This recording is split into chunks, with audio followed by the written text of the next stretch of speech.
It's time for Protecting Your Family with your host, attorney and insurance expert Naz Barouti.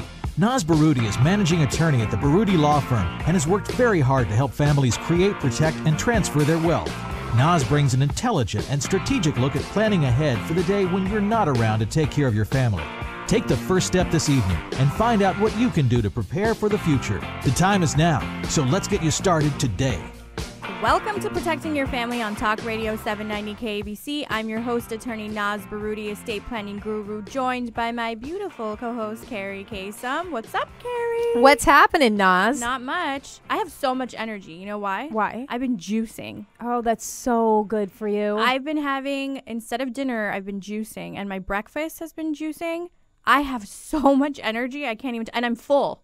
Did you see that? I told you to watch Fat, Sick, and Nearly Dead. Yes, there's a second one. Yes, there's two. Joe Cross did two. If you are ailing in any way, you feel sick, you have no energy, you've maybe had an operation where you had, high cholesterol. Yeah, but any kind of like anesthesia or any drugs inside of you that you want out, take a look at Fat, Sick, and Nearly Dead. It will change your life. That and Forks Over Knives. Yes. Yeah. But I've been juicing. I've been obsessed with my juicer. I had it for almost 3 years and I never used it once.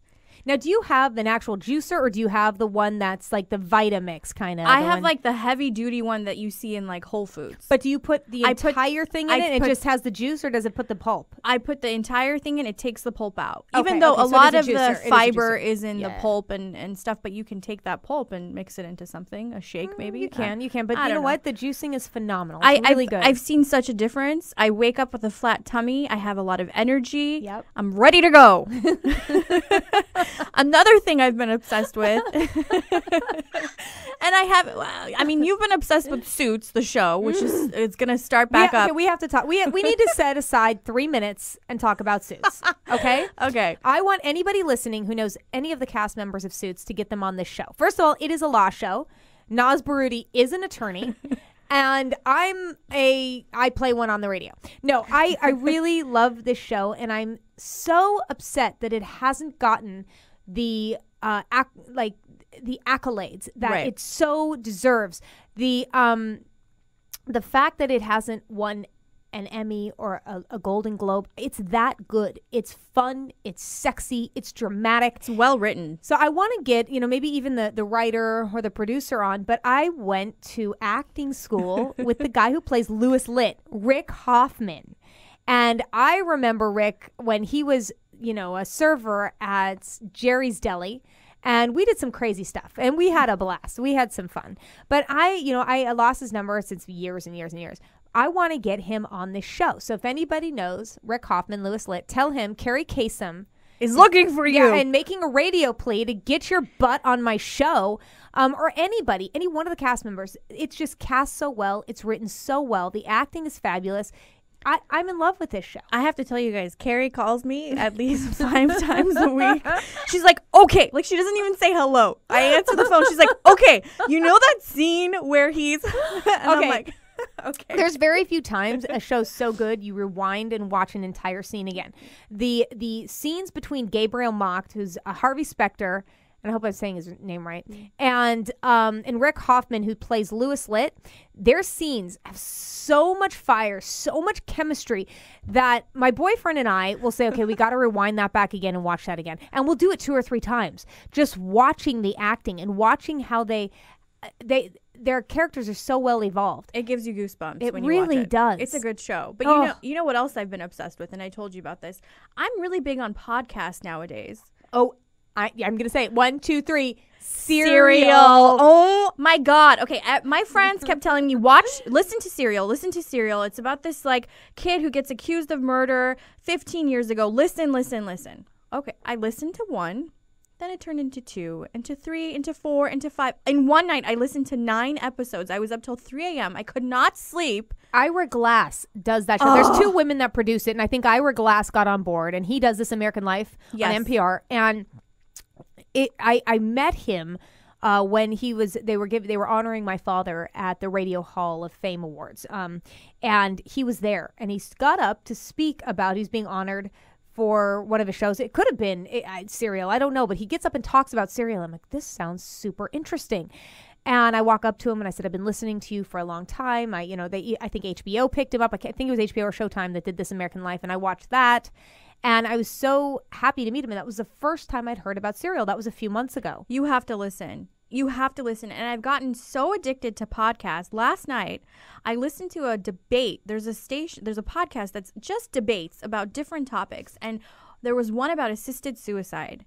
And this was the most profound debate I have ever listened to. And the guy who was in favor of assisted suicide explained the story about what his mom went through. Mm-hmm. And he said, she was in death as she was in life.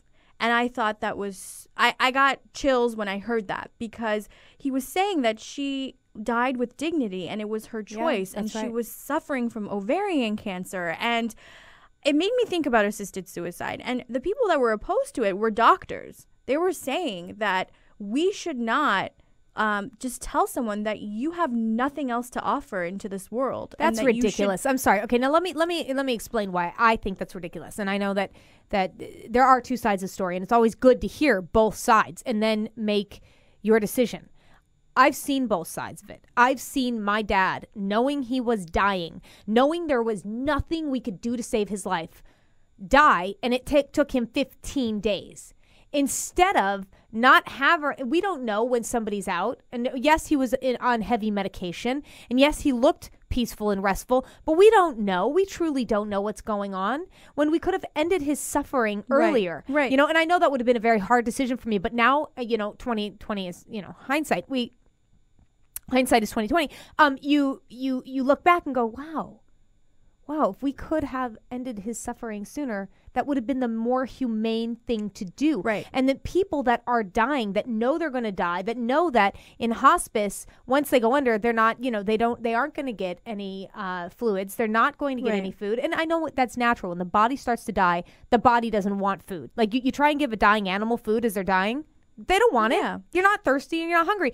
But there is a point when you are in pain, and there is nothing they can do, no matter how much medicine you get, and you are suffering, and you know you're going to die within the next week or two. Why is there no death with dignity in this state? Right, I know. And that's what they were arguing. And they say, when people say that they want to die, a lot of it is that they're suffering from depression, and diagnoses are always wrong. And some people that wanted to kill themselves live 4 years, longer than if they were to take their lives. But that's their choice. And it's not the place of a doctor to say, you know what? We're opposed to this because you're taking control of your own life and you're not letting medicine and your body do what it's supposed to do. It's so true. But it is when you have a diagnosis and you're not dying yet, or you're not in extreme pain. To me, you're right. Why would you let somebody just take themselves out? I had a friend who said, you've got maybe 90 days to live. They told him he had liver cancer that metastasized all over his body, and he was going to die. There was no treatments. And they said, get your things in order, and it's time. He, unfortunately, he was in the middle of a divorce. His wife said to him, hey, if you come back here, I'll take care of you. It was his wife that was soon to be ex. She got him to sign everything over to her and said, you're dying. Why would I spend any money on you? You're going to waste it on your son. God. I took him into my house. I gave him his medicines, his shots, his everything, and I raised almost $30,000, and we sent him to Germany for alternative treatments. He lived 1.5 years. So yes, if somebody gives you a terminal diagnosis, it doesn't mean it's terminal right then and there. And there are people who have overcome terminal diagnosis. It's rare, but there are. No, I agree with you. But at the end of the day, it's my decision whether I want to go through those treatments and I want to go through alternative medicine. It's not for my doctor to decide or the state to decide. Right. No, and I agree with you. And if you do take your life, any insurance that you've set up for your family or whatever, it's done. Yes, and you can't. So it is a tough decision. But I believe that if you are actively dying, if you are like the woman who had the brain cancer and she moved to Oregon, and she was having seizures and she was getting sicker and sicker, she was going to die. It was inoperable. Right. Okay. That is not, at that point, she's not going to live longer. Yeah. At that point, she's only going to live with tons of seizures and pain. Yeah. But these podcasts are so amazing. You got to listen to them. The next one I'm going to listen to is about like First Amendment, and it just, you learn so much, and it's so much better than watching this garbage on TV, these reality shows that I'll have to admit I became addicted to, and that's all I was watching. And I'm like, this is killing my brain cells. It could be the juice that I'm having now. It could be. Maybe you're getting smarter. I cannot do the reality shows. And about 6 years ago, I took TVs out of my house and I said, I'm done. I can't watch this. I had a couple roommates one roommate that would sit all day long and watch TV nonstop. That's and I crazy. said to her, I said, if you want TV, you can pay for it. As we both of us were living together at the time. My boyfriend was staying with me too, but it was her. And I remember turning that TV off. And a couple of years later, she said that was the best thing you ever did for me. Yeah, she got up off her butt. She lost weight. She felt better about herself. She had more something. You pick up a book. You pick up a magazine. Yes, but her life just got better. Yeah.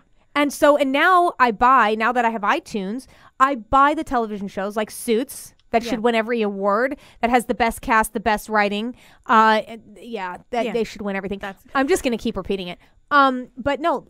I buy programs now. Yeah, it's better that way. And it's a treat for me to get to watch it. I work all day long, and it's a treat to watch an episode 2 or 3, 4 or 5 of them a night. I agree with you. Well, speaking of having a better life, we have a really special guest coming up in the next segment her name is Erica Sellers, and she's going to talk to us about annuities. And Obama. Now explain annuities, because people are turning off going, what is that? Okay. Annuities, it's a type of investment. It's for your retirement. It's like a plan where you invest in, and these companies, these annuity companies, invest in insurance companies, and your money grows, and you get a rate of return on your money, and your money is secured and guaranteed, and there's a death benefit, so it avoids probate. There's so many pros to annuities, and I want to talk to her a little bit more about it. So you definitely want to sit tight, have a pen and paper handy. This is Talk Radio 790 KABC. You're listening to Protecting Your Family with Naz Barouti and Kerri Kasem. We'll be right back.